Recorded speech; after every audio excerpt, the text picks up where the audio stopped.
In this video, I'm going to give you my initial impressions of Fujifilm's GF 20-35mm f4 zoom.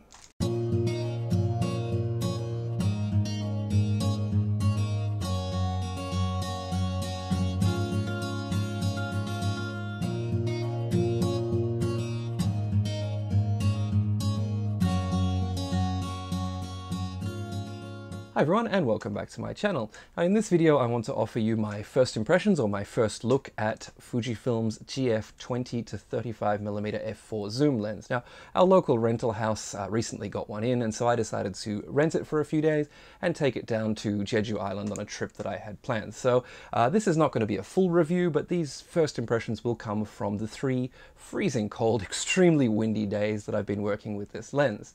Now a while back I had the opportunity to test Laowa's 19mm f2.8 for the GFX, and quite a few people asked if I could compare it to the 20-35mm, and at that time I hadn't used the 20-35mm, but I had an inkling that it would be quite a bit more sort of quote-unquote perfect than the Laowa lens. Now you know, at almost 3 times the cost, it certainly should offer something in the image quality department that the much cheaper third-party lens doesn't, so let's start with that. As is expected from a GFX lens, the detail rendered by the 20-35 is excellent. Now, since I only had a short time with the lens, I did an honest-to-God brick wall test so that I could see exactly how it performed without having, you know, too many images to draw my impressions from. And on the wide end, it's sharp across the frame. Even the corners are excellent right from f4, and it only gets better as you stop down. In the middle of the zoom range, this is also somewhat true, but it does lose a little sharpness when directly compared to the 20mm focal length, especially when you look at the corners. To my eye, the long end is the weakest point of this excellent lens, and even then it's still reasonably sharp.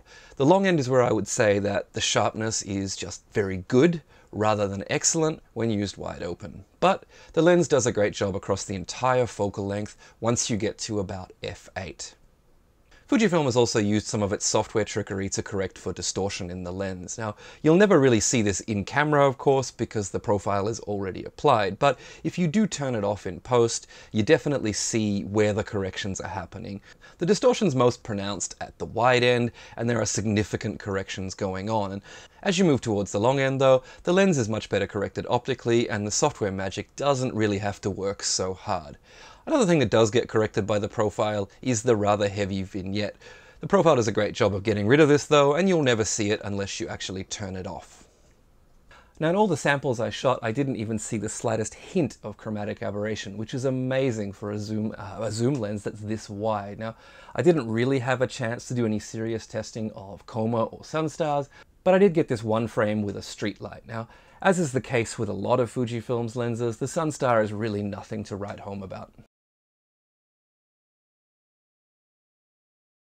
Now this lens is not nearly as unwieldy as the GF 23mm f4. Now while the size and weight, you know, might not really seem like a big difference on paper, I found that using the 20-35, I felt a lot more sort of agile than when I worked with the 23mm, and perhaps it's the weight distribution of the lens, but I found it a much more sort of comfortable lens to hold for a long period of time. Now, not only that, but having the zoom when working this wide makes it such a versatile lens when compared to the prime.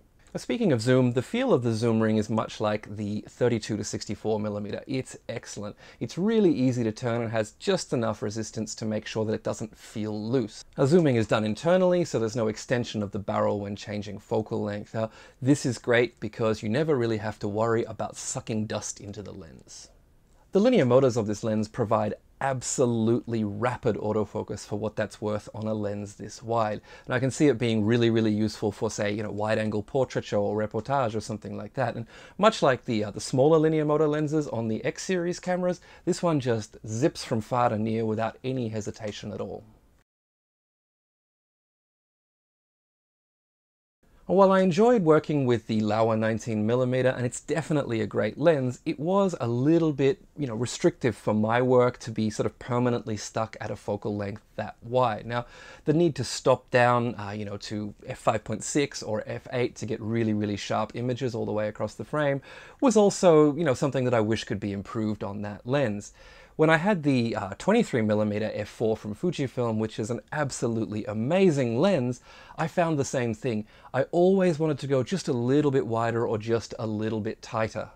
But as with Laowa's 19mm, the 23mm also feels a little bit restrictive for me, being stuck at one really wide focal length. And to be honest with you, renting the 20-35 was a bit of a mistake on my part. It's definitely got my gas in full swing again. Now, I often miss having a very wide lens when I take my GFX out into the field, so I think this one may end up being a purchase in the near future. So I hope you've enjoyed this quick look at the 20-35mm f4, and if you have, please do stick around for the slideshow at the end of the video, and do give the video a thumbs up. Now, please also leave any questions about this lens in the comments below, and I'll do my best to get back to you.